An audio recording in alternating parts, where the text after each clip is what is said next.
गुरु प्यारी साध संगत जी, सभी को प्यार भरी राधा स्वामी जी। साध संगत जी, आपको याद होगा जब बाबा जी ने हुजूर जी को उत्तराधिकारी बनाया था। उस समय बाबा जी ने कहा था कि हुजूर महाराज जी वापस लौट आए हैं। संत महात्मा बिना किसी वजह के कुछ नहीं कहते। बाबा जी ने उस समय जब ये बात कही थी तो शायद बहुत सारी संगत को लग रहा होगा कि बाबा जी ने बस ऐसे ही कह दिया होगा। लेकिन अब जो बात हम आपको बताने जा रहे हैं, उसके बाद आपको समझ आ जाएगी कि हुजूर जी सच में हुजूर महाराज जी का ही रूप हैं। सच में हुजूर महाराज जी लौट आए हैं। हाल ही में डेरे में हुई इस बात को बताने के बाद हम आपको हुजूर महाराज जी की एक बात भी बताएंगे, जब उन्हें किसी की गवाही देने के लिए कोर्ट में जाना पड़ गया था। चीख सुनकर आपकी आंखें भर आएंगी। इसीलिए आपसे मेरी विनती है कि वीडियो में आखिर तक बने रहिएगा। आइए, पहले हम हाल ही में डेरे में हुए इस वाकये को सुनते हैं। पिछले हफ्ते हुए भंडारे से 3 दिन पहले, यानी कि वीरवार को, हुजूर जी अकेले ही सत्संग पंडाल में संगत को दर्शन देने आए थे। उस दिन बाबा जी पंडाल में नहीं आए थे। हुजूर जी जब कोठी से निकले तो पहले हुजूर जी ने जत्थों को दर्शन दिए और उसके बाद हुजूर जी सत्संग पंडाल में जाने से पहले कैंटीन में गए। जब सेवादारों ने अचानक हुजूर जी को कैंटीन में देखा तो सब सेवादार हुजूर जी के पास आ गए। सबके सब हैरान हो रहे थे कि हुजूर जी सुबह सुबह अचानक यहाँ आ गए। हुजूर जी जिस जगह पर खड़े थे उस जगह पर फर्श थोड़ा सा टूटा पड़ा था। तो हुजूर जी ने इंचार्ज साहब से कहा कि आप इन छोटी छोटी बातों का ध्यान जरूर रखें। कोई चीज टूटे या खराब हो तो उसको साथ के साथ ठीक करवाया करो। कैंटीन को बहुत सुंदर और साफ सफाई का विशेष ध्यान रखना है। कुछ देर कैंटीन का मुआयना करने के बाद जब हुजूर जी अंदर गए तो वहां बेसन के लड्डू बनाए जा रहे थे। सेवादारों के मन में बार बार आ रहा था कि हम हुजूर जी से बेसन के लड्डू की जगह बूंदी के लड्डू बनाने की परमिशन ले लें, क्योंकि बेसन के लड्डू कुछ टाइम के बाद सूख जाते हैं और संगत को खाने में असुविधा होती है। अभी सेवादार सोच ही रहे थे कि हुजूर जी ने पता नहीं कैसे सेवादारों के मन की बात पढ़ ली और उनके कुछ बोलने से पहले ही हुजूर जी ने कहा, आज के बाद कैंटीन में लड्डू नहीं बर्फी बनानी है। अब जितने लड्डू बन गए वो संगत को देने के बाद आगे से बर्फी बनानी है। साध संगत जी, जो संगत हुजूर महाराज जी के समय से बाबा जी से जुड़ी हुई है, वह यह बात जानती होगी कि हुजूर महाराज जी के समय में हुजूर महाराज जी संगत के लिए स्पेशल देसी घी की बर्फी बनवाते थे। उस समय संगत उस बर्फी को बड़े शौक से खाती थी। जब यह बात सेवादारों ने हुजूर जी के मुंह से सुनी कि बर्फी बनानी है तो वह सब खुश हो गए और सबको हुजूर महाराज जी के टाइम के वही पुराने दिन याद आने लगे। इसके बाद हुजूर जी ने कैंटीन की रसोई को देखा तो हुजूर जी ने सेवादारों से कहा कि आप सब साफ सफाई का बहुत खास ध्यान रखें। रसोई को भी बिल्कुल साफ सुथरा रखना है और हर चीज को सुनियोजित तरीके से होना चाहिए। साध संगत जी, अभी तो शुरुआत है। हुजूर जी ने बहुत कुछ ऐसा करना है, ऐसे ऐसे डिसीजन लेने हैं जिसे देखकर सबको हुजूर महाराज जी याद आने लगेंगे। बाबा जी ने ऐसे ही नहीं कहा था कि हुजूर जी लौट आए हैं। साध संगत जी, अब हम आपको हुजूर महाराज जी से जुड़ी एक ऐसी बात बताने जा रहे हैं जिसको सुनकर शायद आपकी आंखों से आंसू आ जाएंगे। जब महाराज जी ने एक सत्संगी बुजुर्ग बाबा के लिए कोर्ट में गवाही दी थी। यह बुजुर्ग बाबा जो कि हिमाचल प्रदेश के चंबा में रहते थे। इस बुजुर्ग बाबा ने हुजूर महाराज जी से अपनी जवानी के दिनों में ही नामदान ले लिया था। उस समय बुजुर्ग बाबा अपने 3 साल के पोते के साथ चंबा में रहते थे और इस दुनिया में उनका पोते के अलावा कोई नहीं था। पोते की पूरी जिम्मेदारी बुजुर्ग बाबा के ऊपर ही आ चुकी थी। लेकिन इतना सब होने के बाद भी बुजुर्ग बाबा का विश्वास हुजूर महाराज जी पर से बिल्कुल भी नहीं डोला, बल्कि इन सब के बाद बुजुर्ग बाबा ने भजन सिमरन को और ज्यादा समय देना शुरू कर दिया। लेकिन घर का गुजारा करने के लिए भी कुछ ना कुछ तो करना ही पड़ता है। इसलिए बुजुर्ग बाबा ने चंबा के बाजार में एक छोटी सी चाय की दुकान खोल ली। टूरिस्ट एरिया होने के कारण बुजुर्ग बाबा की आमदनी ठीक ठाक होने लगी और वह अपना और अपने पोते का गुजारा करने लगे। धीरे धीरे बुजुर्ग बाबा का पोता बड़ा हो रहा था। बुजुर्ग बाबा चाहते थे कि उनका पोता बहुत पढ़ाई करे और अच्छे स्कूल में जाए, लेकिन इसके लिए बहुत सारे पैसे चाहिए थे। बुजुर्ग बाबा के पड़ोसी ने उनको सलाह दी, आप अपनी चाय की दुकान को और बड़ा कर लीजिए। एक बड़ी दुकान किराए पर लेकर वहां चाय के साथ कुछ और खाने पीने का सामान भी बेचना शुरू कर दीजिए। इसके लिए आपको एक वर्कर की भी जरूरत पड़ेगी। बुजुर्ग बाबा ने पड़ोसी की इस बात पर काफी सोचा और विचार करने के बाद ध्यान में बैठ गए। बुजुर्ग बाबा की एक आदत थी। बुजुर्ग बाबा किसी भी काम को करने से पहले ध्यान में बैठकर उसके बारे में हुजूर महाराज जी से पूछा करते थे। अगर ध्यान के समय बुजुर्ग बाबा को महसूस होता कि हुजूर जी हाँ कर रहे हैं, तो बुजुर्ग बाबा उस काम के लिए आगे बढ़ जाते थे। उस रात बुजुर्ग बाबा ने अपनी सारी दुविधा ध्यान में जाने के बाद हुजूर जी के समक्ष रख दी। जब उन्हें हाँ में जवाब मिला, तो उन्होंने अपनी चाय की दुकान के पास एक थोड़ी बड़ी दुकान देखी और उसे किराए पर ले लिया। लेकिन अब दुकान में सामान के लिए भी पैसे चाहिए थे। बाबा जानते थे कि उनके गांव में जो जमींदार है वह ब्याज पर पैसा देता है और उसका ब्याज बहुत ज्यादा भी नहीं होता। बाबा ने उस रात फिर से ध्यान में बैठकर अपनी दुविधा महाराज जी के सामने रख दी। जब ध्यान में हाँ में जवाब मिला, तो अगले दिन बाबा उस जमींदार के घर पहुंचे। बाबा ने जमींदार से 25,000 रुपये ब्याज पर लेने की बात की। जमींदार ने कहा, इसके बदले आपको अपने घर के कागज मेरे पास रखने पड़ेंगे। बाबा इसके लिए मान गए। कागज लेने के बाद जमींदार ने बाबा को 25,000 रुपये दे दिए और हर महीने 500 रुपये की किश्त देने की बात कही। बाबा इसके लिए मान गए और जमींदार के कहने पर अपना अंगूठा लगा दिया। बाबा ने अपनी किराए की दुकान में एक छोटा सा ढाबा खोला और एक वर्कर भी रख लिया। समय के साथ ढाबा अच्छा चलने लगा और बाबा हर महीने जमींदार के घर जाते और उसे 500 रुपये दे आते। जब बाबा पैसे देते तो जमींदार बदले में एक पर्ची देता। उस पर्ची में लिखा होता 500 रुपये आने के बाद अब कितने पैसे बाकी हैं। लेकिन बाबा पढ़े लिखे नहीं थे और इसी बात का फायदा जमींदार उठा गया। जब जमींदार ने बाबा को 25,000 रुपये दिए थे, तो उसने बाबा का खाता एक नीले रंग के कवर छड़ी डायरी में बनाया। उसने डायरी को अपने दफ्तर की लोहे की अलमारी में रखा था। डायरी के एक पन्ने पर बाबा के नाम से खाता बनाया और उस पन्ने पर 25,000 रुपये लिखकर नीचे बाबा का अंगूठा लगवाया। असल खाते में 25,000 रुपये ही लिखे गए थे। लेकिन जब जमींदार हर महीने 500 रुपये की किश्त लेता, तो वह बदले में 2 पर्चियां बनाता। एक पर्ची पर 25,000 रुपये की जगह 50,000 रुपये लिखता और दूसरी पर बाबा का अंगूठा लगवाता। जमींदार बाबा के अंगूठे वाली पर्ची अपने पास रख लेता और अपनी साइन की हुई पर्ची बाबा को दे देता। बाबा ने कभी उन पर्चियों पर गौर ही नहीं किया और बाबा चुपचाप पर्चियों को अपने पास इकट्ठा करके रख लेते थे। बाबा के हिसाब से जब सारी किश्तें उतर गईं, तो एक दिन बाबा जमींदार के पास अपने घर के कागज वापस लेने गए। उस समय जमींदार ने अपना खेल खेलना शुरू कर दिया। जमींदार कहने लगा, अभी तो आधी किश्तें ही आई हैं, बाकी किश्तें तो बची हैं। ये सुनकर बाबा के होश उड़ गए। बाबा कहने लगे, जितनी किश्तों की बात हुई थी वह सारी तो मैंने आपको दे दी है।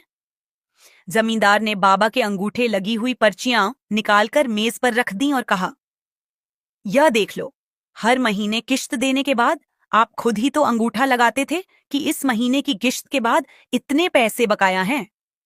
बाबा समझ गए कि जमींदार ने उनके साथ धोखा किया है।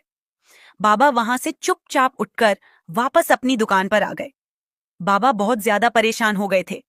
एक पड़ोसी ने जब बाबा को इतना परेशान देखा, तो उसने कारण पूछा। बाबा ने सारी बात शुरू से आखिर तक बता दी। पड़ोसी पढ़ा लिखा और समझदार था।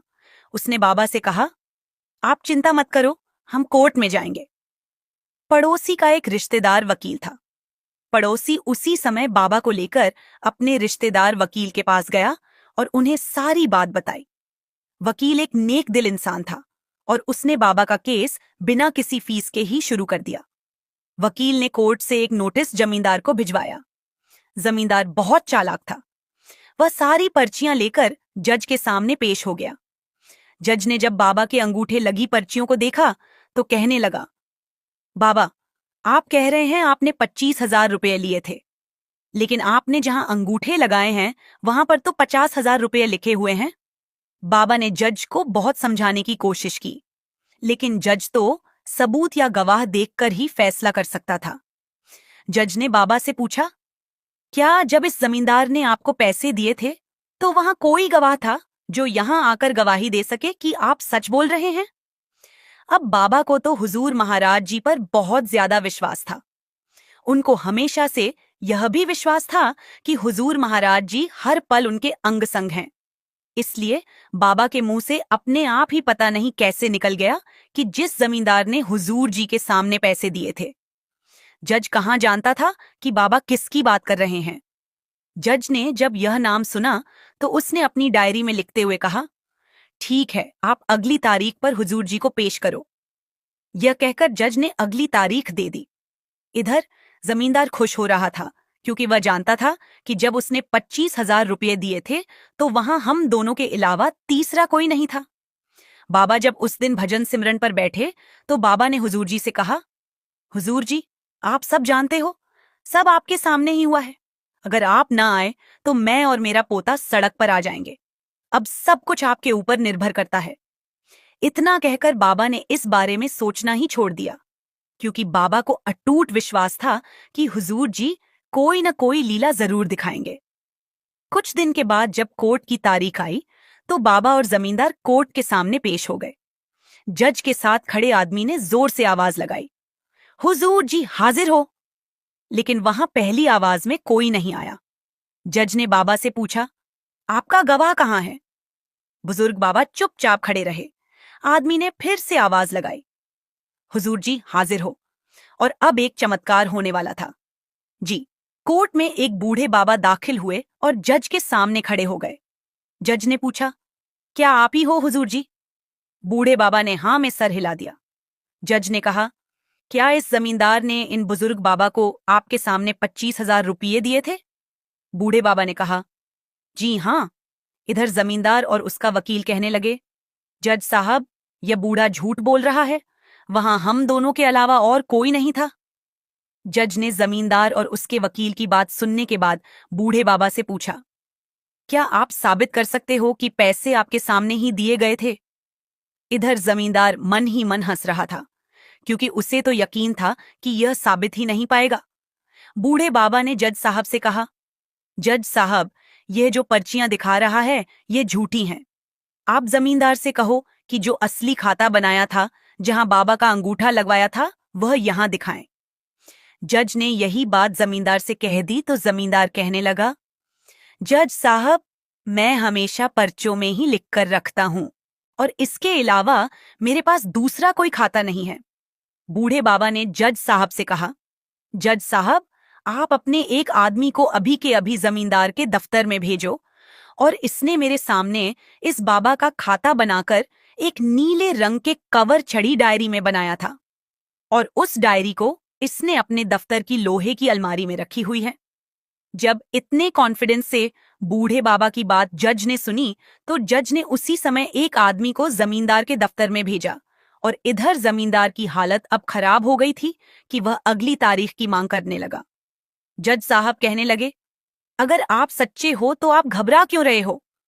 इसी बीच जो आदमी जज ने भेजा था वह वही नीली डायरी लेकर कोर्ट में आ गया और उसने डायरी को जज के सामने रख दिया। बूढ़े बाबा ने जज से कहा, आप इस डायरी का पेज नंबर 22 खोलो। वहां इस जमींदार ने बाबा के नाम से तारीख डालकर खाता बनाया हुआ है और वहां सब कुछ लिखने के बाद नीचे बाबा का अंगूठा भी लगा हुआ है। जब जज ने पेज नंबर 22 खोला तो वही सब कुछ वहां लिखा हुआ था जो बूढ़े बाबा ने बताया था। जमींदार की हालत अब और ज्यादा खराब हो गई थी।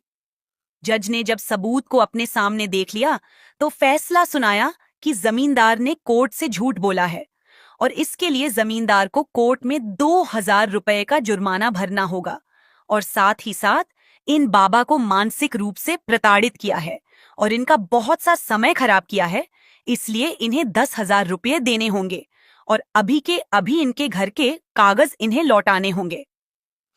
अभी जज साहब फैसला सुना ही रहे थे। और इधर बाबा की नजरें बूढ़े बाबा से थोड़ी सी ओझल ही हुई थीं कि बूढ़े बाबा कोर्ट से गायब हो गए थे। कोर्ट से निकलने के बाद बाबा अपने सद्गुरु को देखने के लिए उन्हें ढूंढने लगे, लेकिन हुजूर महाराज जी तो अपना फर्ज निभाकर वहां से जा चुके थे। बाबा की आंखों से आंसू बह निकले। बाबा सोचने लगे, आज मेरी वजह से मेरे सद्गुरु को कोर्ट में खड़ा होना पड़ गया। साध संगत जी, जिन्हें विश्वास होता है उनकी संभाल करने सतगुरु खुद जरूर आते हैं। इस बाबा को विश्वास था कि हुजूर महाराज जी कोर्ट में जरूर आएंगे, और बाबा के विश्वास की जीत भी हुई। हुजूर जी अपनी संगत की संभाल करने के लिए वहां पहुंच गए, और काम खत्म होते ही हुजूर जी अचानक से वहां से चुपचाप चले भी गए। बाबा पर इतनी मुसीबतें आईं, परिवार में उनके पोते के अलावा कोई न बचा। लेकिन फिर भी बाबा का विश्वास अपने सद्गुरु पर ही रहा। फिर भला सद्गुरु बाबा का विश्वास कैसे टूटने दे सकते थे? सद्गुरु को तो आना ही था। लेकिन जो लोग मुसीबत के बाद एक घर छोड़ दूसरे और तीसरे दर पर माथा टेकने लगते हैं, उनकी संभाल करने कोई नहीं आता। साध संगत जी, संत महात्मा अपनी संगत से कितना ज्यादा प्रेम करते हैं कि उनके लिए कोर्ट तक भी चले जाते हैं। बाबा जी के अपनी संगत की संभाल करने के बहुत सारे किस्से आपने सुने होंगे, लेकिन आज जिस घटना को आप सुनने जा रहे हैं, वो आपको सिर्फ हैरान ही नहीं कर देगा, बल्कि आपके अंदर अपने सतगुरु के प्रति विश्वास को कई हजार गुना और भी बढ़ा देगा। बाबा जी के अपनी संगत की संभाल करने के तरीके ही निराले होते हैं। साध संगत जी एक बुजुर्ग पति पत्नी, जो कि हिमाचल के डलहौजी के रहने वाले थे, उनकी एक बेटी थी। अपनी बेटी की शादी इन दोनों ने बहुत पहले ही कर दी थी, और अब अपना ज्यादातर समय ये दोनों भजन सिमरन में दिया करते थे। इन्हें बाबा जी पर बहुत ज्यादा विश्वास था। बेटी की शादी डलहौजी से हजारों किलोमीटर दूर राजस्थान में हुई थी। अपनी गुजर बसर के लिए दोनों पति पत्नी ने डलहौजी की मार्केट में एक कैंटीन खोल रखी थी, और उस कैंटीन का नाम रखा था बाबा जी की कैंटीन। बिल्कुल साफ सुथरा और सबसे कम दामों पर वहां ये दोनों खाने पीने का सामान बेचते थे, जिससे इनका ठीक ठाक गुजारा हो जाता था। दोनों पति पत्नी की एक आदत थी, जब भी कोई काम करते तो अपने मन में पहले बाबा जी को याद करते और उसके बाद ही काम शुरू करते। बाबा जी को मन में याद करने से इन्हें लगता था कि उस काम में बाबा जी भी शामिल हो गए हैं, और इसलिए काम में कोई दिक्कत नहीं आएगी। अक्सर इनके साथ ऐसा ही होता था। लेकिन एक बार इनके साथ कुछ ऐसा हुआ कि इन्होंने हिम्मत छोड़ दी। फिर बाबा जी ने इनकी संभाल की। आइए सुनते हैं कि इनके साथ ऐसा क्या हुआ था। साध संगत जी जिस बाजार में इनकी दुकान थी, वहां उस बाजार में दुकानदार बाहर सड़क तक सामान रख लिया करते थे। डलहौजी के नगर निगम के समझाने के बाद भी लोग नहीं मानते थे। फिर एक दिन निगम वालों ने बहुत सख्त कानून बना दिया, जिससे अगर किसी का सामान दुकान की सीमा से बाहर पड़ा मिल गया तो उस दुकानदार पर मोटा जुर्माना किया जाएगा। जुर्माना न देने पर दुकान सील कर दी जाएगी। इस फैसले के बाद सब दुकानदार डर गए और लोगों ने अपना सामान सड़क पर रखना बंद कर दिया। लेकिन इस बुजुर्ग पति पत्नी की दुकान इतनी बड़ी नहीं थी। यह अपनी दुकान में पकौड़े और समोसे बेचा करते थे, और उनको बनाने के लिए 2 भट्टियां दुकान के बाहर रखनी पड़ती थीं। किसी ने इन्हें सलाह दी कि आप दुकान के ऊपर पहली मंजिल पर एक छोटा सा कमरा बनवा लो और वहां यह सब बना लिया करो।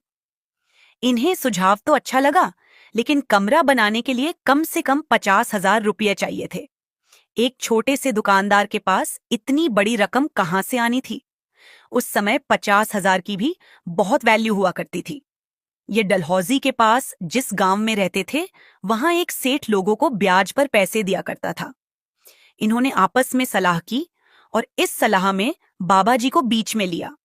इसके बाद तय किया कि हम उस सेठ से ब्याज पर 50,000 रुपये ले लेते हैं और धीरे धीरे करके उसके पैसे चुका देंगे। अगले ही दिन इनकी पत्नी अकेली ही दुकान पर आ गई और बुजुर्ग अंकल जी बाबा जी को याद करके सेठ से मिलने उसके दफ्तर में चले गए। अंकल जी ने सेठ को सारी बात बताई तो सेठ कहने लगा, मैं पैसे तो आपको अभी दे देता हूं, लेकिन पैसे के बदले आपको कुछ गिरवी रखना पड़ेगा। अंकल जी के पास ले देकर एक छोटी सी दुकान और एक छोटा सा घर था। अंकल जी ने 2 मिनट के लिए अपने मन में बाबा जी को याद किया और सेठ से कहने लगे, आप हमारी दुकान के कागज अपने पास रख लीजिए और जब पैसे उतर जाए तो कागज वापस कर देना। सेठ को भला और क्या चाहिए था। सेठ ने दुकान के कागज लिए और अंकल जी को 50,000 रुपए देकर एक लाल रंग की डायरी में अंकल के नाम से एक खाता बना दिया। सेठ बहुत ही चालाक था।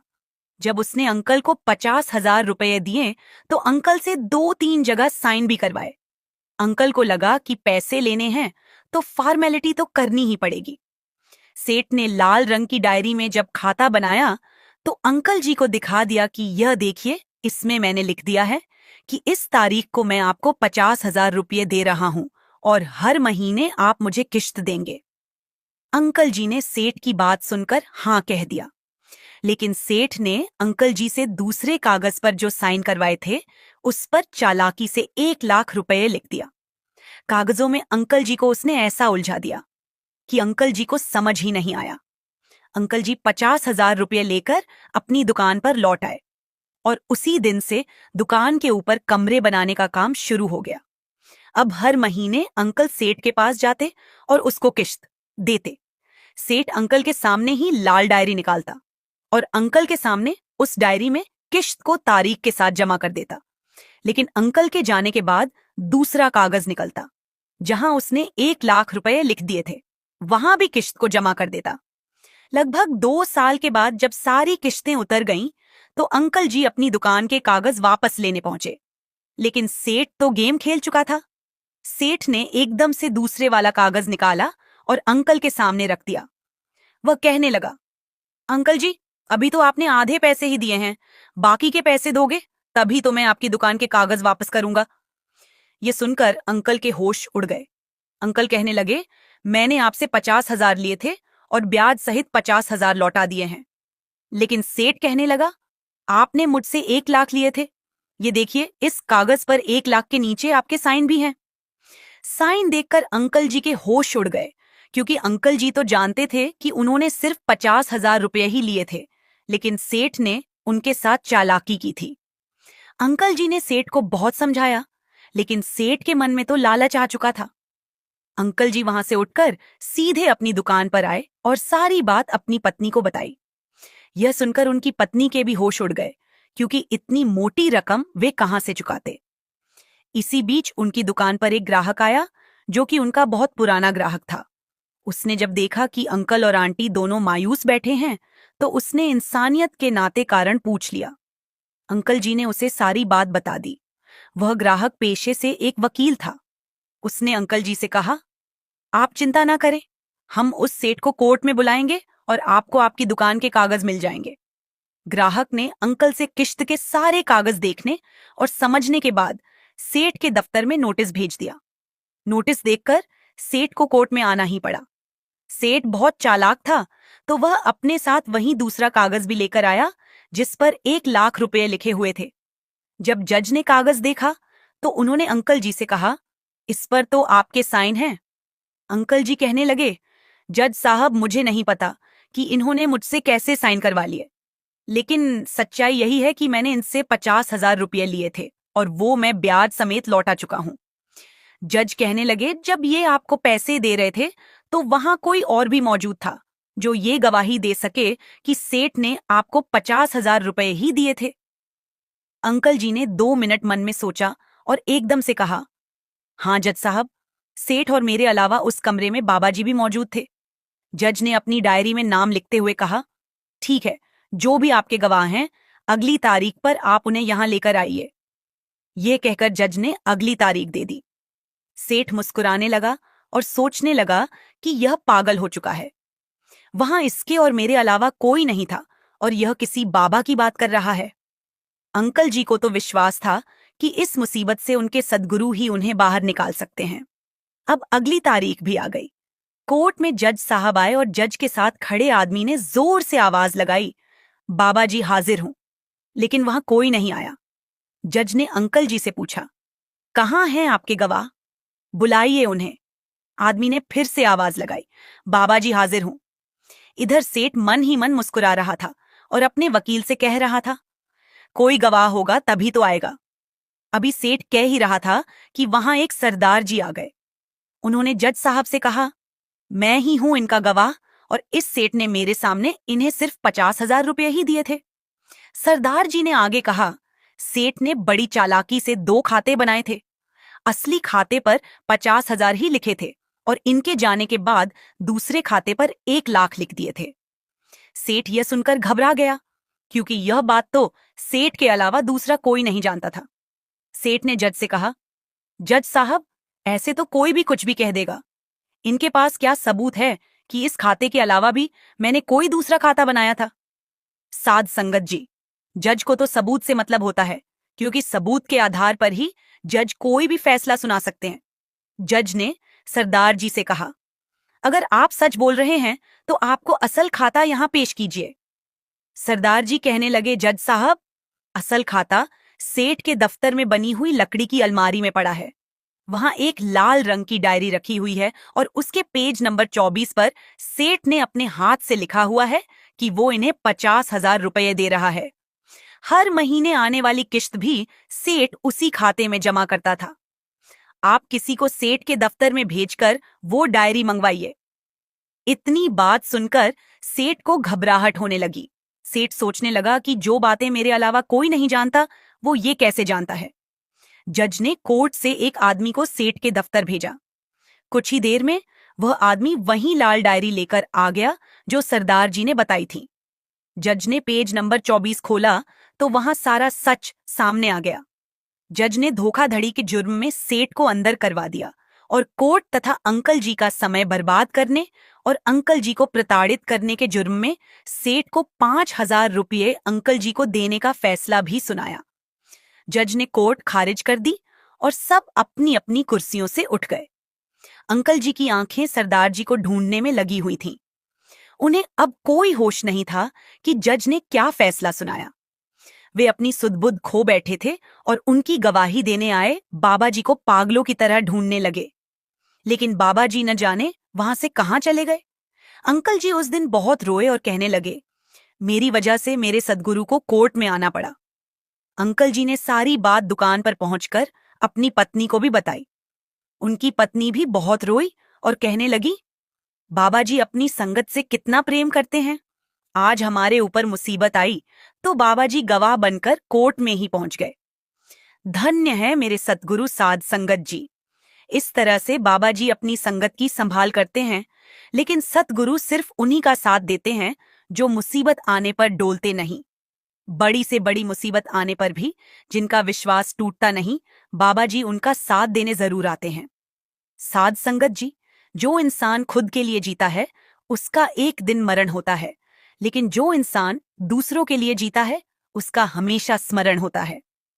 नमस्कार दोस्तों, बोधि थिंक यूट्यूब चैनल में आपका दिल से स्वागत है। दोस्तों, हम सभी अपने जीवन में कुछ ना कुछ दान करते हैं, लेकिन क्या आपको पता है कि सबसे अच्छा और उत्तम दान कौन सा है?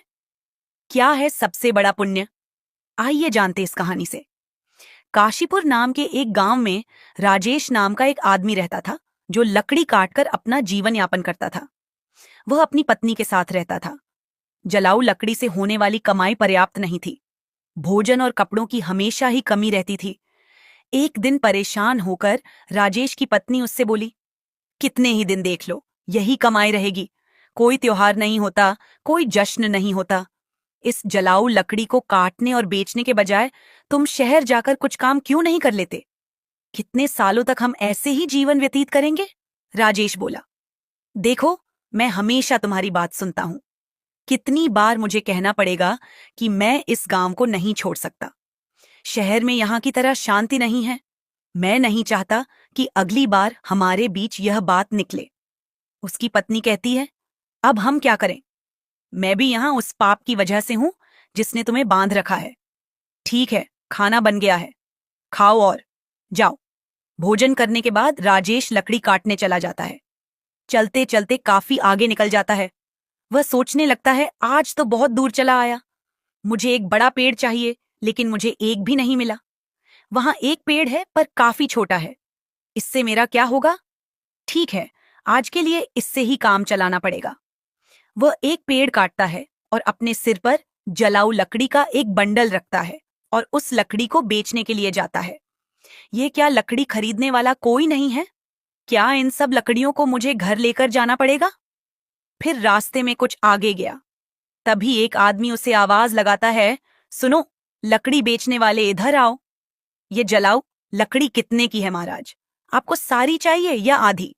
अगर सारी लकड़ियां चाहिए तो केवल 20 रुपए में दे दूंगा। लकड़ी खरीदने वाला बोला, मुझे सारी लकड़ियां चाहिए, लेकिन तुमने जो दाम कहा है उतने दाम में नहीं, मैं केवल 10 रुपए दे सकता हूं। अरे महाराज, इस कीमत पर तो मैं नहीं बेच सकता, पर वैसे मैं थक गया हूं तो दे दूंगा। 10 रुपए दे दीजिए, पहले ही बहुत देर हो चुकी है। आप मुझे वह 10 रुपए जल्दी से दे दीजिए, मुझे घर भी जाना है और खाना भी खाना है। यह लो तुम्हारे 10 रुपए। ये सारी लकड़ियां वहां रख दो। वैसे तुम भूखे लग रहे हो, क्या तुम कुछ खाना खाओगे? सब तैयार है, खाना खा लो और फिर जाना। हरीश कहता है, मुझे बहुत भूख तो लगी है, लेकिन अगर मैं खाऊंगा तो आपके लिए खाना नहीं बच पाएगा। रहने दीजिए, मैं घर जाकर खाऊंगा। चिंता मत करो, तुम खा लो, उसके बाद 10 लोग और खा सके उतना खाना है मेरे पास। जब भी तुम्हें भूख लगे तुम यहां आकर खा सकते हो। राजेश पूछता है, क्या आप हमेशा ही सबको ऐसे खाना देते हैं? जब तक ईश्वर मुझे शक्ति देता है तब तक मैं यह करना चाहता हूं, फिर ईश्वर की इच्छा। राजेश ने कहा, ठीक है, तो मैं आज खाना यहीं पर खाऊंगा। उस दिन राजेश ने उस पंडित शास्त्री के घर भर पेट खाना खाया और खाना खाने के बाद राजेश पंडित जी को धन्यवाद करते हुए बोला, महाराज, आप बहुत अच्छे और उदार दिल के हैं। ऐसा अच्छा काम करने में मैं आपकी मदद करना चाहता हूं। अब से मैं 20 रुपए वाली कीमत की लकड़ियां 10 रुपए में दूंगा। ठीक है, तो अब मैं चलता हूं। पंडित जी ने कहा, बेटा सकुशल रहो।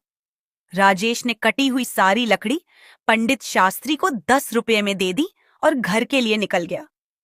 घर आकर उसकी पत्नी बोली, क्या हुआ? इतनी देर तक क्या कर रहे थे? क्या आज तुमको कोई अच्छा सौदा मिल गया होगा? तो लाओ पैसे। राजेश बोला, देखने जाओ तो सौदा अच्छा नहीं था। 10 रुपए मिले हैं, रोज से कम ही हैं ये लो। राजेश की पत्नी ने कहा, क्या सच में तुम मुझे 10 रुपए ही दे रहे हो? मैंने सोचा था कि जितना तुम रोज देते हो उससे दुगना तो दोगे, लेकिन तुमने मुझे उसका आधा ही दिया है। तुम इतने लंबे समय से कहाँ थे? क्या कर रहे थे?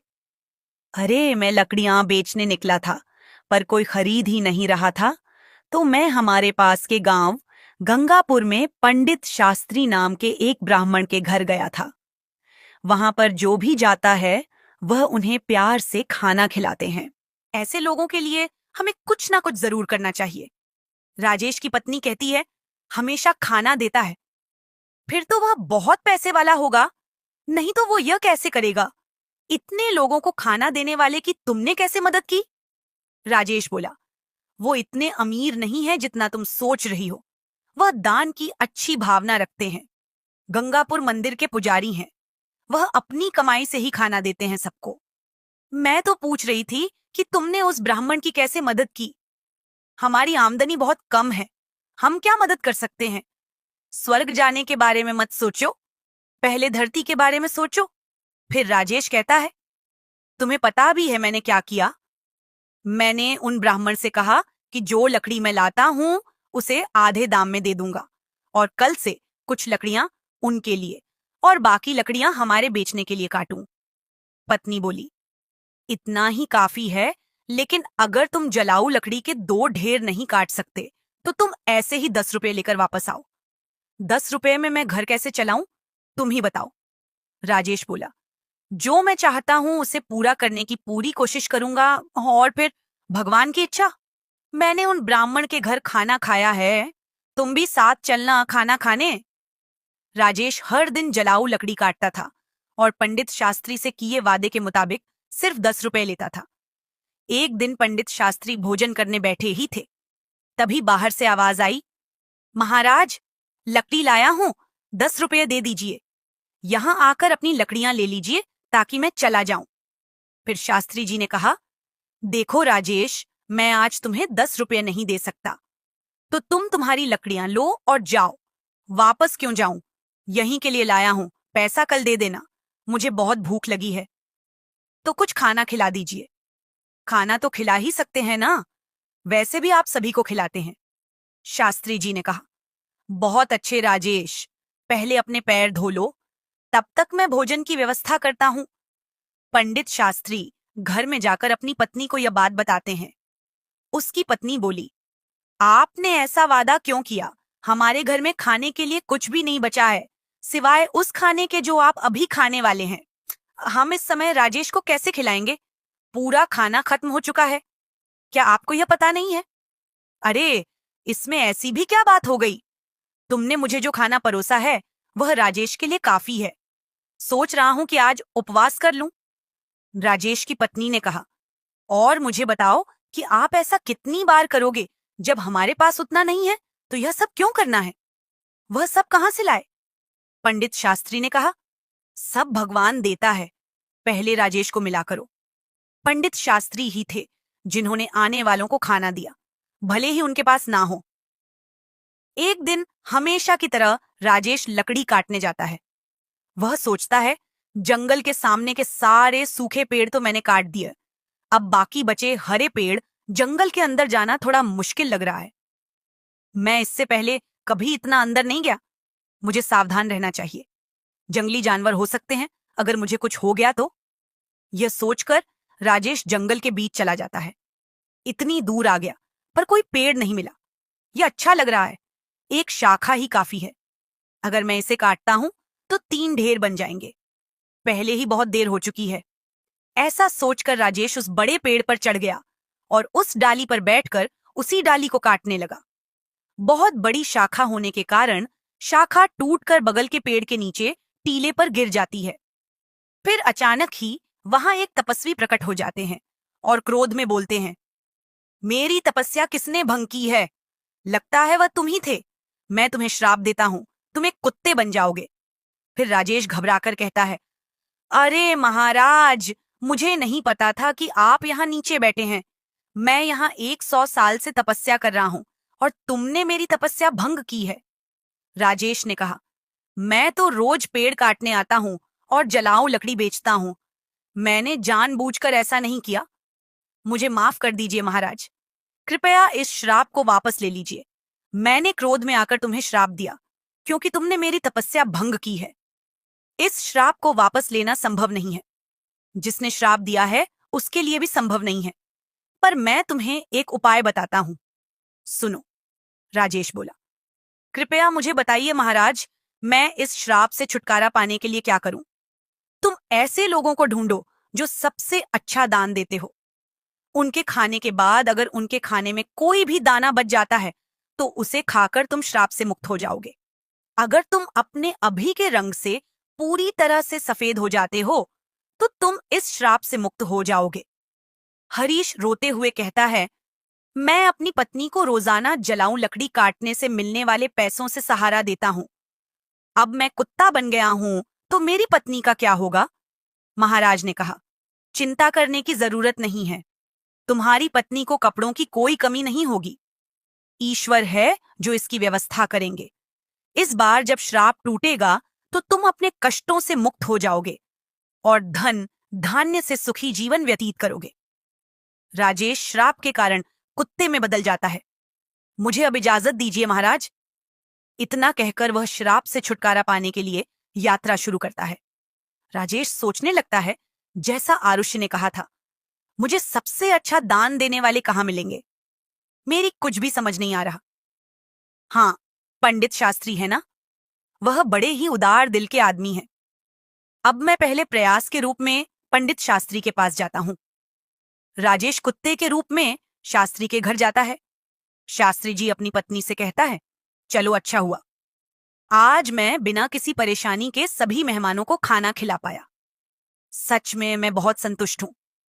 ईश्वर मुझे उन सभी को खाना खिलाने की शक्ति दे जो आज यहाँ आए हैं।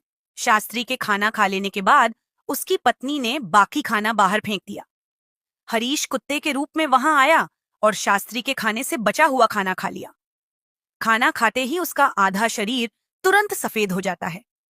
राजेश खुश होकर कहता है, मुझे लगा ही था कि पंडित शास्त्री बहुत ही उदार आदमी है। मुझे तुरंत ही आधे श्राप से मुक्ति मिल गई। लेकिन पूरी तरह श्राप मुक्त होने के लिए किसी दूसरे आदमी को ढूंढना होगा। कोई आसपास मिल सकता है, शायद मुझे श्राप से मुक्ति मिल सकती है। अगर दिए गए श्राप से मुझे मुक्ति मिल जाती है तो श्राप से मुक्त होने के बाद मैं धन धान्य और सुख के साथ रहूंगा। मैं चाहे कितने भी साल लकड़ियां काट लूं, कभी इतना बड़ा नहीं बन पाऊंगा। लेकिन यह तो मेरे साथ अच्छा ही हुआ। मुझे श्राप देने के लिए बहुत बहुत धन्यवाद महाराज। इतना कहकर राजेश दूसरे आदमी को खोजने लगता है। एक दिन संतोष नाम का एक आदमी हल जोतते हुए राजेश को दिखाई देता है। यह देखकर हरीश उसके घर के सामने जाता है। वहां से गाय दान लेने वाला सुरेश गाय को लेकर संतोष के बारे में सोचता है। संतोष बहुत ही पवित्र आदमी है। वह सिर्फ मुझे ही नहीं, कई लोगों को गाय दान कर रहा है। ऐसे लोगों को आशीर्वाद मिलना चाहिए। राजेश उसकी बातें सुनकर कहने लगता है, वाह वाह, आज मुझे श्राप से मुक्ति मिल जाएगी। यह आदमी उस पंडित शास्त्री के समान ही होना चाहिए जो सबसे अच्छा दान कर रहा है। रुक कर देखता हूं कि वह कब खाना खाता है। राजेश के वहां बहुत देर तक इंतजार करने के बाद संतोष ने अपना खाना खाया और पत्ते को बाहर फेंक दिया। राजेश तुरंत जाकर उस पत्ते का बचा हुआ खाना खा लेता है। राजेश आश्चर्य से कहता है, अरे कोई रंग नहीं उतरा। संतोष ने गाय का दान किया था, फिर रंग क्यों नहीं बदला? मुझे कुछ समझ नहीं आ रहा। वह वापस आकर शास्त्री जी के घर के बाहर बैठ गया। वहां दो आदमी आपस में बात कर रहे थे। अरे सुशील, आज संतोष ने फिर गाय का दान दिया। वह चाहे कितना ही दानी दिखता हो, वह हमेशा गांव के बाहर वालों को ही बुलाकर दान देता है। अगर तुम सच जानोगे तो चौंक जाओगे। उसकी सारी गाय 2 महीने से ज्यादा दूध नहीं देती। उसे यह पहले से ही पता होता है और फिर उन्हें बैठाकर क्यों खिलाए, इसलिए दान कर देता है। वह कभी दूध देने वाली अच्छी गाय दान नहीं करता। ऐसा है क्या? अगर वह ऐसा करता है तो अवश्य ही उसे पाप लगेगा। हमारे राजा की तरह कोई भी नहीं कर सकता। वह एक महान दानी है। 1 हफ्ते से खाना दे रहे हैं और कल आखिरी दिन अन्न दान के साथ वस्त्र दान भी करने वाले हैं। वह वहां सबके साथ 1 हफ्ते से खाना खा रहे हैं। कभी उनके जैसा धर्म देखा है कहीं? अरे यह तो कुछ नहीं। उन्होंने हमारे लिए अच्छी सड़कें बनवाई हैं। हर जगह कुएं और तालाब भी खुदवाए हैं। मतलब उन्होंने बहुत कुछ किया है। ऐसा धर्म मैंने कहीं नहीं देखा। यह बातें सुनकर राजेश बहुत खुश हुआ। उसके मन में विचार आया कि चलो, अब तो तय है कि मुझे श्राप से मुक्ति मिल जाएगी। मुझे तुरंत राजा के पास पहुंचना चाहिए। वह राजमहल के बजाय लोगों के साथ खाना खा रहे हैं। इस अवसर का लाभ उठाना चाहिए। अगले ही दिन राजेश उस जगह पहुंच गया जहां राजा खाना देता था। वहां उसने राजा को कपड़े बांटते हुए देखा। वह सोचने लगा, राजा कितने अच्छे हैं।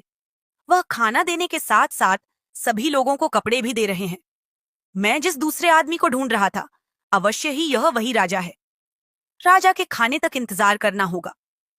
राजा के खाने के बाद सैनिक उस पत्ते को बाहर फेंक देते हैं जिसमें राजा ने खाना खाया था। यह देखकर राजेश वहां जाता है और पत्ते में से खाना खाता है। फिर आश्चर्यजनक रूप से खुद को देखकर कहता है, अरे यह क्या? इतने महान दानी राजा का भोजन करने के बाद भी मेरा रंग नहीं बदला। यह श्राप तो दूसरी तरह का लग रहा है। मुझे तुरंत उस आदमी के पास जाना चाहिए जिसने मुझे यह श्राप दिया है। राजेश उस स्थान पर पहुंचता है जहां आरआरशी थे। वह आरआरशी को प्रणाम करता है। तपस्वी उसे निराश देखकर पूछते हैं, क्या हुआ राजेश? ऐसा लगता है कि तुम्हें अभी तक केवल एक ही आदमी मिला है। केवल आधा रंग बदला है। क्या तुम्हें और कोई नहीं मिला? श्राप मिले हुए बहुत दिन हो गए हैं। फिर राजेश कहता है, मुझे तो शंका है। पंडित शास्त्री का खाना खाकर मैं आधा सफेद हो गया। इसके बाद मैंने उनसे भी ज्यादा दान करते लोगों को देखा। उन्होंने जो खाना खाया उसे खाने से कोई फायदा नहीं हुआ महाराज। इसके अलावा हमारे शहर के राजा बहुत धर्मी हैं। 1 हफ्ते तक उन्होंने सबको खाना दिया, कपड़े भी दिए। इतने धर्मपरायण आदमी द्वारा खाया हुआ खाना खाने के बाद भी मैं श्राप से मुक्त नहीं हो पाया। इसमें कुछ रहस्य है महाराज। मुझे नहीं समझ आ रहा, आप ही बताइए ना। फिर महाराज ने उससे कहा, तुमने जितने को भी देखा उनमें से किसी के भी द्वारा दिया गया दान सच्चा दान नहीं था। संतोष ऐसी चीज दे रहा था जिसकी उसे जरूरत नहीं थी। अगर उसे उनकी जरूरत होती तो वह उन्हें दान ही नहीं करता। ऐसे ही राजा जो कुछ भी देता है उसे दान नहीं माना जाएगा, क्योंकि राजा खुद नहीं कमाता। वह तुम्हारे द्वारा दिए करों में से चुकाए गए धन को उस राज्य के लोगों पर खर्च करता है। कल के दान में भोजन और वस्त्र आपके द्वारा कर के रूप में ही दिए गए थे। इसीलिए जो भी दान उसने कल किया उसे दान नहीं माना जाएगा। यह लोगों का पैसा है और लोगों पर खर्च कर रहा है। समझ रहे हो तुम? इसमें राजा का दान कहाँ है? इसीलिए राजा ने जो समृद्ध भोजन खाया वह तुम्हें श्राप से मुक्त नहीं कर पाया। देखो राजेश, सही दान जो शास्त्री ने भूखे को खाना दिया वह था, भले ही उन्होंने खाना नहीं खाया, इसलिए उसका दान सबसे अच्छा है। कुछ और प्रयास करो तुम श्राप से मुक्ति पाने के लिए। राजेश समझ गया महाराज, धन्यवाद। राजेश उदास मन से वहां से चला जाता है। बाप रे, कितनी दूर चला आया, बहुत भूख लगी है। अच्छा होगा कि पास में कुछ खाना मिल जाए। वहां पास में एक बूढ़ा आदमी घड़े में पानी ले जाता हुआ उसे दिखा दिया। वहां दो लोग बातें कर रहे थे। उस बूढ़े आदमी को देख रहे हो, वो घड़े में पानी लाता है और वहां रखता है। इस धूप वाले रास्ते से गुजरने वालों के लिए पानी लाता है। यह बूढ़ा आदमी ऐसा लग रहा है जैसे यह 80 साल से अधिक का है। इसका काम काबिले तारीफ है। बूढ़ा आदमी जो खाना लाया था उसे निकाल कर खाने लगता है। भूखा हरीश बूढ़े आदमी के पास जाता है। बूढ़ा आदमी अपने खाने में से कुछ लेता है और राजेश को देता है। राजेश इसे खाते ही श्राप से मुक्ति पाकर एक आदमी बन जाता है। राजेश उसने बूढ़े आदमी को धन्यवाद किया और वापस लौट आया। क्या बात है, दान कभी भी छोटा या बड़ा नहीं होता। दूसरों की भूख मिटाने वाले शास्त्री और प्यास बुझाने वाले उस आदमी जैसा होता है। सबसे अच्छा दान खुद के बजाय दूसरों की मदद करना होता है। ऐसे ही चलते चलते राजेश अपनी पत्नी के पास गांव पहुंच जाता है और खुशी से रहने लगता है।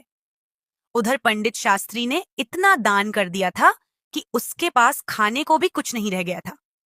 जब उसकी पत्नी ने उससे कहा कि पास के गांव में एक सेठ जी रहते हैं और वह पुण्य को माल में खरीद लेते हैं, अतः आप उनके पास जाकर और अपना कुछ पुण्य बेच करके कुछ पैसा ले आइए, जिससे अपना कुछ काम चल जाए। शास्त्री की इच्छा न रहते हुए भी वह पत्नी के बार बार कहने पर वहां जाने को तैयार हो गया। उसकी पत्नी ने उसके खाने के लिए उसे 4 रोटियां बनाकर साथ में दी थीं। वह अपने घर से चल दिया और जब वह शास्त्री उस नगर के पास पहुंचा जिसमें वह सेठ रहते थे, वहां एक तालाब था। वहीं स्नान आदि कर्मों से निवृत्त होकर वह रोटी खाने के लिए बैठा ही था कि इतने में एक कुतिया उसके सामने आ गई। उस कुतिया ने वन में बच्चों को जन्म दिया था। उसके बच्चे और वह कुतिया सभी 3 दिनों से भूखे थे। भारी बरसात हो रही थी, उसी के कारण वह बच्चों को छोड़कर शहर में नहीं जा सकती थी। कुतिया को भूखा देखकर शास्त्री ने उस कुतिया को एक रोटी दे दी। उसने उस रोटी को खा लिया। फिर दूसरी रोटी दी तो दूसरी रोटी को भी उस कुतिया ने खा लिया। इस प्रकार उसने एक एक करके 4 रोटियां कुतिया को खिला दी। कुतिया रोटी खाकर तृप्त हो गई। फिर वह वहां से भूखा ही उठकर चल दिया। फिर वह उस सेठ के पास पहुंचा। सेठ के पास जाकर उसने अपना पुण्य बेचने की बात सेठ से कही। सेठ ने कहा, आप दोपहर के बाद आइए। उस सेठ की पत्नी बहुत पतिव्रता थी।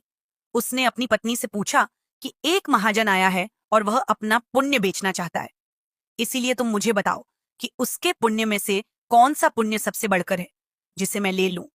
सेठ की पत्नी ने कहा, आज जो उसने तालाब पर बैठकर एक भूखी कुतिया को 4 रोटियां दी हैं, उस पुण्य को खरीदना चाहिए, क्योंकि उसके जीवन का यह सबसे बड़ा पुण्य है। नियत समय पर शास्त्री सेठ के पास आया और सेठ से बोला, आप मेरे पुण्य में से कौन सा पुण्य खरीदेंगे? सेठ ने कहा, आज आपने जो यज्ञ किया है, हम उसी यज्ञ के पुण्य को लेना चाहते हैं। शास्त्री बोला, मैंने तो आज कोई यज्ञ नहीं किया। मेरे पास तो इतना पैसा ही नहीं था। मैं यज्ञ कैसे करता और कहां करता? इस पर सेठ ने कहा, आपने जो आज तालाब पर बैठकर एक भूखी कुतिया को 4 रोटियां दी हैं, मैं उसी पुण्य को लेना चाहता हूं। शास्त्री ने पूछा, उस समय तो वहां कोई नहीं था। मुझे कोई देख भी नहीं रहा था। फिर आपको इस बात का पता कैसे लगा? सेठ ने कहा कि मेरी पत्नी पतिव्रता है, उसी ने यह सब बातें मुझे बताई हैं। तब शास्त्री ने कहा, बहुत अच्छा, ले लीजिए, परंतु उसका मूल्य आप क्या देंगे? सेठ ने कहा, आपकी रोटियां जितने वजन की थीं, उतने ही हीरे मोती मैं तौल कर दे दूंगा। शास्त्री ने स्वीकार कर लिया और उसकी सम्मति के अनुसार सेठ ने एक अंदाज से उतने ही वजन की 4 रोटियां बनाकर तराजू के एक पलड़े पर रख दी और दूसरे पलड़े पर हीरे मोती आदि रख दिए। किंतु बहुत से रत्नों के रखने पर भी वह रोटी वाला पलड़ा उठा नहीं। इस पर सेठ ने कहा कि और रत्नों की थैली लाओ।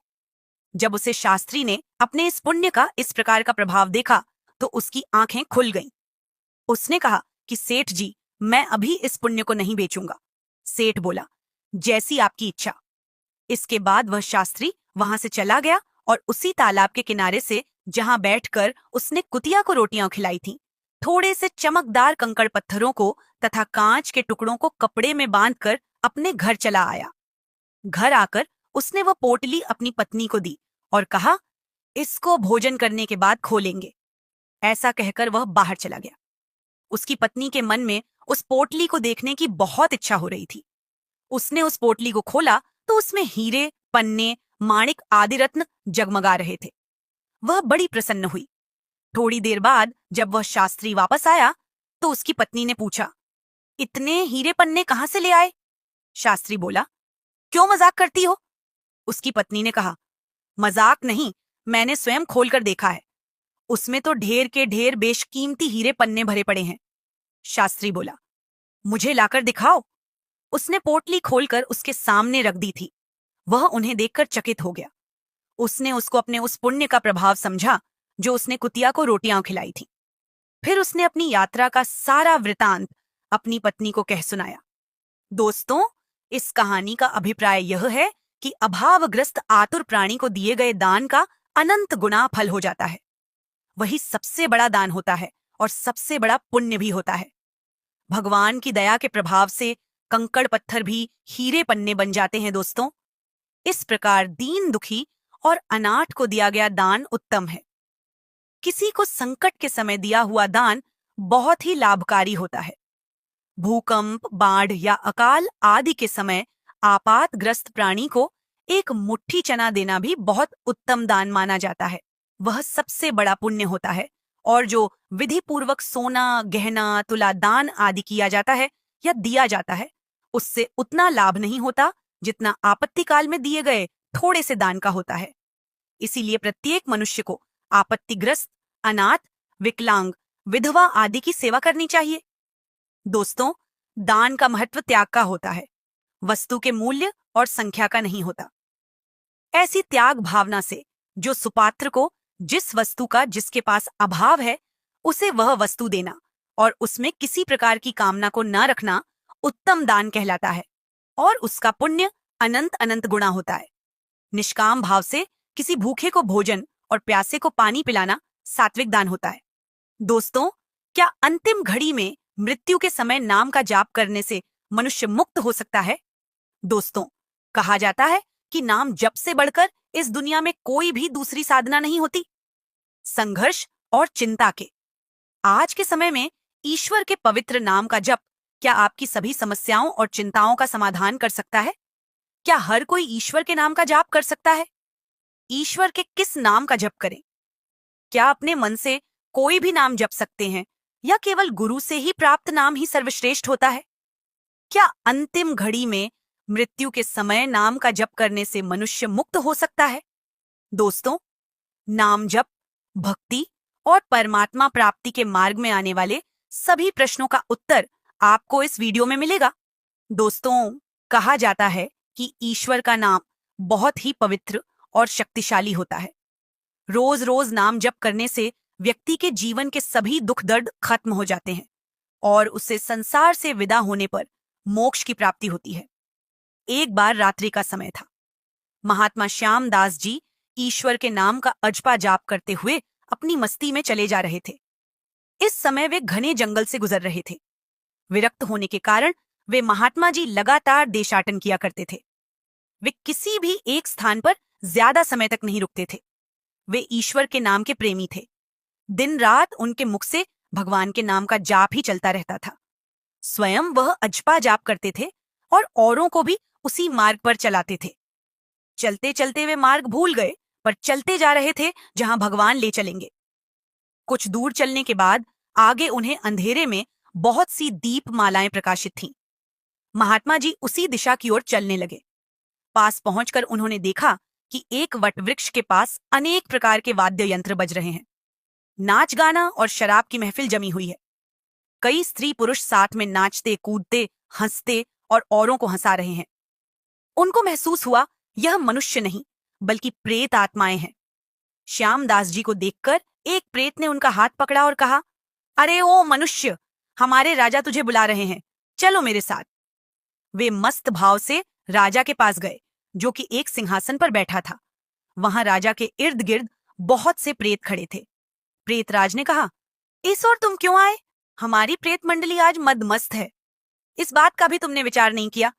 तुम्हें क्या मौत का डर नहीं है? मुस्कुराते हुए महात्मा श्यामदास जी बोले, मौत का डर और मुझे, हे राजन, जिसे जीने का मोह ही ना हो उसे मौत का डर कैसा? हम साधु लोग तो मौत को आनंद का विषय मानते हैं। यह तो केवल देह परिवर्तन होता है, जो कि प्रारब्ध कर्म के बिना किसी से नहीं हो सकता। प्रेतराज ने कहा, तुम जानते हो हम लोग कौन हैं? महात्मा जी ने कहा, हाँ, मैं अनुमान लगा सकता हूं कि आप लोग प्रेतात्मा हो। प्रेतराज ने कहा, तुम जानते हो मानव समाज हमारे नाम से ही कांपता है। महात्मा जी ने कहा, प्रेतराज, मुझे मनुष्य में गिनने की गलती मत करना। हम जिंदा दिखते हुए भी जीने की इच्छा से रहित हैं। मृत्युल्य, और यदि जिंदा मानो तो भी आप हमें नहीं मार सकते। जीवन मरण तो कर्मों के अधीन है। क्या मैं आपसे एक प्रश्न पूछ सकता हूं? महात्मा की निर्भयता देखकर प्रेतों के राजा को बड़ा आश्चर्य हुआ कि प्रेत का नाम सुनते ही मर जाने वाले मनुष्यों में एक इतनी निर्भयता से बात कर रहा है। सचमुच ऐसे मनुष्य से बात करने में कोई दिक्कत नहीं। वह बोला, पूछो, क्या पूछना चाहते हो? महात्मा जी ने कहा, प्रेतराज, आज यहाँ आनंद उत्सव क्यों मनाया जा रहा है? प्रेतराज ने कहा, मेरी इकलौती कन्या योग्य पति न मिलने के कारण अब तक कुंवारी थी, लेकिन अब योग्य जमाई मिलने की संभावना है। कल उसकी शादी है, इसीलिए उत्सव मनाया जा रहा है। महात्मा जी ने हंसते हुए कहा, तुम्हारा जमाई कहाँ है? मैं उसे देखना चाहता हूं। प्रेतराज ने कहा, जीवन के मोह को त्यागने वाले हैं महात्मा। अभी तक वह हमारे इस प्रेत योनिकों को प्राप्त नहीं हुआ। वह इस जंगल के किनारे बसे गांव के एक धनवान का पुत्र है। महादुराचारी होने के कारण वह एक भयानक रोग से पीड़ित है और कल संध्या से पहले ही उसकी मृत्यु हो जाएगी और फिर उसका विवाह मेरी कन्या से होगा। रात भर गीत, नृत्य और मद्यपान करके हम लोग आनंद उत्सव मनाएंगे। ईश्वर के नाम का जप करते हुए महात्मा जी वहां से विदा हुए और जंगल के रास्ते आगे चलते गए। फिर वह जंगल के किनारे बसे गांव में जा पहुंचे। तब तक सुबह हो चुकी थी। एक आदमी से उन्होंने पूछा, बहुत उपचार किए जाने पर भी वह ठीक नहीं हुआ। महात्मा जी ने उस आदमी का धन्यवाद किया और पूछते हुए उस धनवान सेठ के घर जा पहुंचे। वहां मूलचंद की हालत गंभीर थी। वह अंतिम घड़ियां गिन रहा था, लेकिन फिर भी महात्मा जी को देखकर माता पिता को आशा की किरण दिखी। उन्होंने महात्मा जी का स्वागत किया।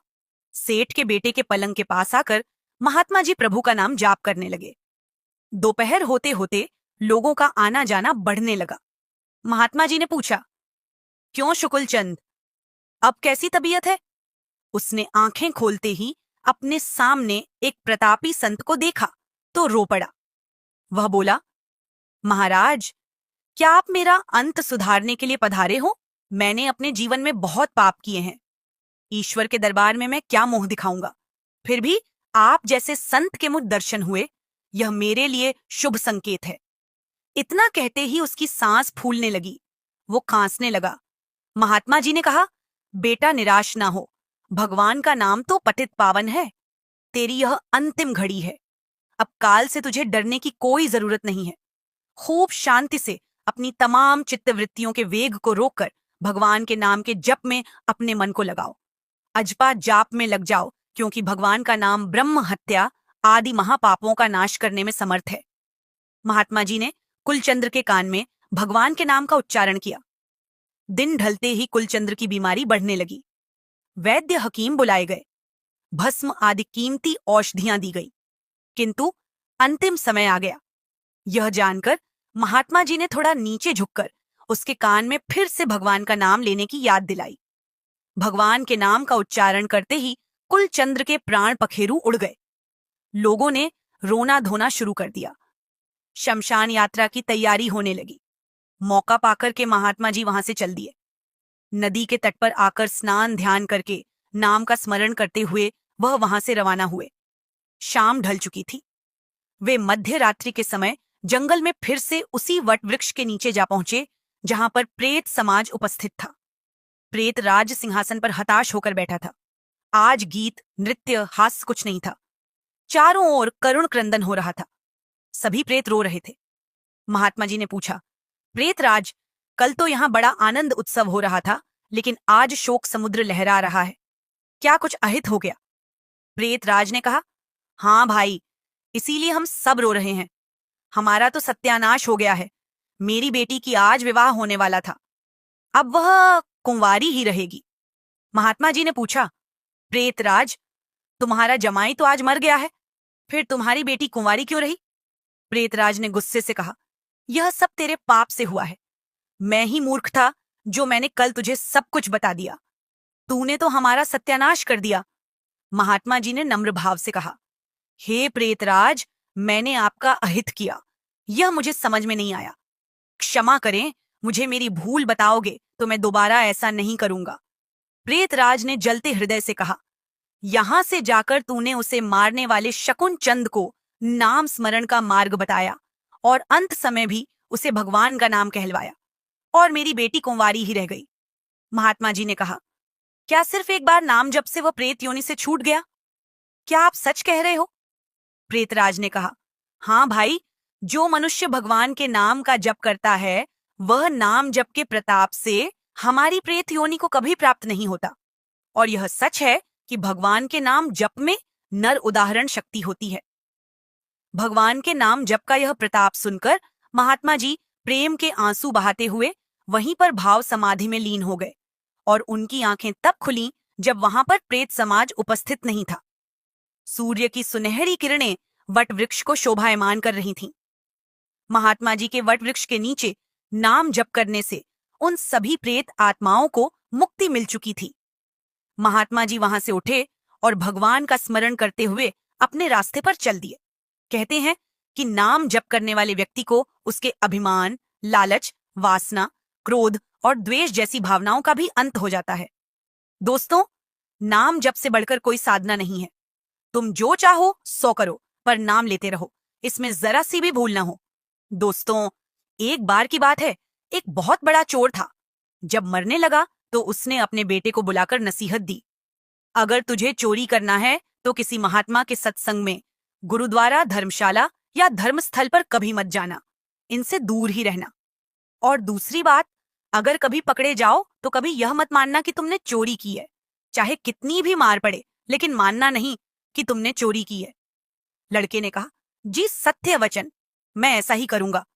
इसके बाद वह चोर मर गया। उसका बेटा काफी अकेला हो चुका था।